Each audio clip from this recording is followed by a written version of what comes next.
Welcome to the Fear and Greed Daily Interview. I'm Sean Aylmer. I've spoken before about the number of women on boards in Australia. Major companies have been playing catch-up in recent years, transforming their workforce to become more representative of society, with a lot of attention on the board and executive level. Some have introduced gender and diversity quotas, while others are offering incentives and benefits to make the workplace more accessible and equitable for all. The new Board Diversity Index from the Governance Institute of Australia has found a 60% surge, 60%, in the number of women on ASX 300 boards over the past 5 years. And there's been a significant reduction in the number of companies with no women on their board. Unfortunately, though, in other key diversity measures, we're still dealing with glacial change. Megan Motto is the CEO of the Governance Institute of Australia. Megan, welcome back to Fear and Greed. It's great to be back, Sean. Thanks for having me. And you're coming with some good news. We're nowhere near there, but, 60%, that's better. Well, yeah, and I think that number 60% has to be held in context, of course, because that 60% is getting us closer to parity, although, as you said, we're nowhere near there yet. We have hit over that magic 30% critical mass mark on the top 300 boards. In aggregate, of course, there are some boards that are still laggards and have, in fact, no women, but we are certainly closing that gap, and that's really great news. It's really good news on the gender front. Okay, so the Board Diversity Index puts 5 types of diversity under the microscope. So can you just run me through the 5 and why they're part of the report? Sure. So this is a really comprehensive report in partnership with Watermark Search International. It looks at the top 300 ASX-listed companies and therefore covers around 2,000 board seats. And we look at the 5 types of diversity in, of course, gender that we've mentioned, but we also look at cultural background, skills, age, and tenure and independence, which are quite important. And of course, why do we look beyond gender? Of course, we know that gender is an issue and we're not there yet, as we mentioned, so we still are looking and keeping a close eye on that. But we measure these other areas of diversity because we know that diverse boards make better decisions. And it's not just one aspect of diversity we're looking at, it's a range of different aspects. In terms of why those particular 5 are measured, it's of course not an exhaustive list, and there are things that we'd like to potentially see on there that aren't there at the moment, like, for example, Indigenous participation. But it does give us a breadth of data that allows a meaningful analysis of where corporate Australia currently sits with diversity and what else needs to be done. And of course, there are also metrics that can be verifiably measured, and that's important for a research study of this kind. Okay, so let's start with gender because it is kind of the most public one. Just how much have our major companies improved on closing the gender gap, and whereabouts is it happening best and where's it happening worst? Look, as I said, the top 300 companies in aggregate are certainly moving in the right direction. We've seen major change in the last 5 years in this area, and really pleasingly, we've seen that change continue over the last 18 months. We had suspicions, I think, that COVID might slow down the momentum, but it doesn't appear to have done so. So that's really good news as well. As we mentioned before, almost 60% increase of the number of women going on to boards in the last 5 years. And that means that the number of boards with that magic 30% critical margin has tripled up to 161 in 2001, down from a mere 54 in 2016. And as I said before, the boards that we have with no women at all on the boards has decreased in the same time period. It used to be 59 in 2016, and we're now down to 14. I think the fact that we've still got 14 in 2021 is crazy to me, why we wouldn't want to be utilising 50% of the asset pool of the nation in terms of the thinking around the board table. But there we are. But we have made great strides.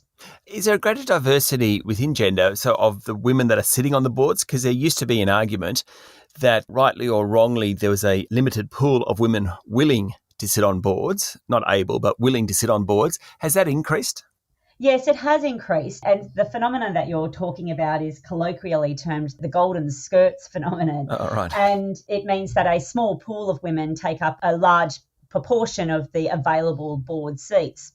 What we're seeing is a lot more talent come through the pipeline now, which is just fantastic. And what that tells us is that the argument that there weren't enough women who had held CEO positions or had merit to sit on boards and therefore targets or quotas were a bad idea because we would somehow be promoting people that were not meritorious really falls aside, because what it tells us is when we actually open our eyes and look a little bit harder, there are in fact a huge pool of women that are ready, willing and able to make a really valuable contribution in Australia's boardrooms. Yeah, I mean, Telstra put a younger woman on the board in recent times, and that was sort of thinking outside the square. It certainly seems that companies and directors and particularly chairs are looking harder for people. That's right. And one of the reasons we've partnered with Watermark is that's the trend that the recruitment industry is seeing. They are being challenged by boards around the country to present shortlists of candidates that are offering the sorts of diversity that boards want to see reflected in the boardroom. And that means that they've had to widen their own pools as well. Stay with me, Megan. We'll be back in a minute. My guest this morning is Megan Motto, CEO of the Governance Institute of Australia.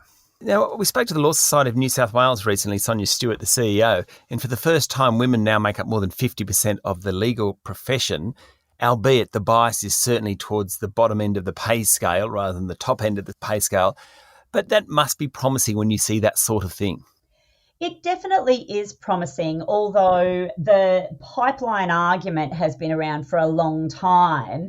And the pipeline theory, i.e. that when you have a bigger pool at the bottom, it'll naturally progress through to the top. What we've seen in other professions, such as architecture in particular, but also veterinary science and some of the medical professions, is that doesn't necessarily flow through without interventionary practices to get women into those senior ranks. Yep. So there definitely are structural biases within organisations. There's unconscious bias within organisations, but there's also structural biases that do prevent women from getting to the top, and those need to be tackled even when you've got a large pipeline at the bottom. So it's great news because it means that the framework is there, the pool is there, but the professions still need to work hard to remove those structural impediments. Okay, what about cultural background as another diversity factor? It seems that we're still predominantly white. Indeed, and unfortunately and disappointingly, this is where we are not moving as fast at all. In fact, 90% of directors are still of Anglo-Celtic or European background. Wow. On Australian boards. So we're a long way off where we need to be. And on the current trajectory, it's going to take 18 years for boardrooms to be reflective of Australia's cultural diversity. And of course, it's one of the things that makes Australia both challenging but also great is our cultural diversity, and that's the employees that we have in our businesses, it's the customers we serve, and the boardrooms need to be reflective of that.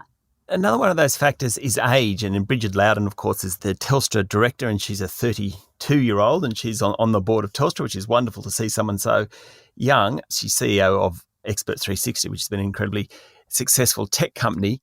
How do boards get younger people? You know, not everyone is Bridget Loudon. In fact, there are very few Bridget Loudons out there at that age, I suspect. How do you get more younger people on the board?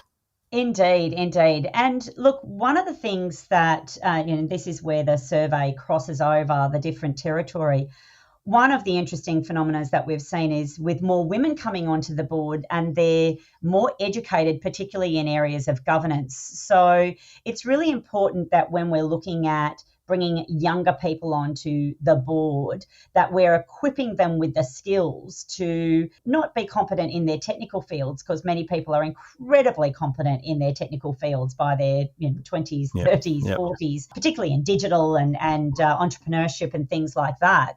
But we do need to make sure that they're also similarly equipped with the financial, legal framework skills that they need to govern effectively organisations and operate at that level. So it's definitely, once again, broadening the eyes, taking the blinkers off and looking at the broader horizons and looking down at talent within organisation and talent potential with organisations. But it's also about then equipping those people so that they are feeling fully equipped and not like second-class citizens in the boardroom, because the last thing that we want is the token young person who is then ineffective as an experiment. And, when they come off the board says, well, that wasn't very good. The person didn't make a very good contribution. And that was because they were marginalised, because they weren't set up for success. So this is kind of falls into the skills category as well in terms of the index.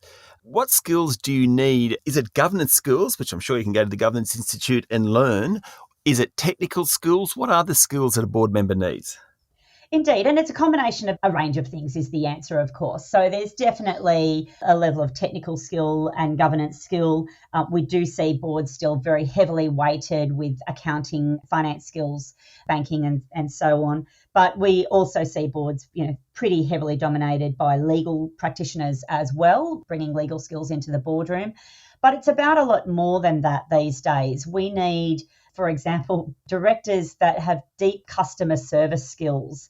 We know that customer centricity is one of the key performance indicators for boards in the current environment. So those customer centricity skills, marketing, HR, being able to manage reputation, and of course those digital skills then traverse across all of those areas, because every part of our businesses these days is hallmarked by its touch point with technology. And so those cyber security skills are increasingly becoming as traversive as our financial skills. You can't just be financially literate to be a director these days. You need to also be digitally literate. Okay, then the fifth category, tenure and independence. Certainly, Crown Resorts is a great example where it's run into troubles on that front during recent inquiries and royal commissions. How much of a problem is that for most boards? Look, it varies from board to board. And of course, when we look at this survey, we are looking at fairly aggregate data across the 300. But there is a recognition that tenure, independence, and that refreshing of skills on boards is good for governance, bringing fresh eyes to the table. And longevity on the boards, once again, what we've seen in this study is it's more closely correlated with male directors than it is with female directors. That's, of course, a bit of a natural thing. As more female women are coming onto boards, their tenures are shorter, of course. But it is recognised now as one of the very important parts of governance is to have that refresh and have the right balance between continuity and new sets of eyes. And so presumably when you have gender, cultural background, skills, age, tenure, diversity, you end up with a better business. Indeed. And of course, it's not a tick box exercise if we're going to look at all of the aspects of diversity in the broader sense, look at Indigenous diversity, look at sexual orientation. It's not a tick box exercise. And we also want people that come from different sectors, not just the sector that your business is in, but bringing the benefits and wealth of experience from other sectors into that boardroom. So we don't want boards that have got 20 or 30 people so that they're ticking every box of diversity. That's not the ideal. The ideal is boards that are sitting around the table and saying, do we have a diverse enough view of perspectives, and how do we engage those perspectives in the boardroom? It might partially be through the directors themselves, or it might be through other advisory interjections that come into the boardroom to present different points of view.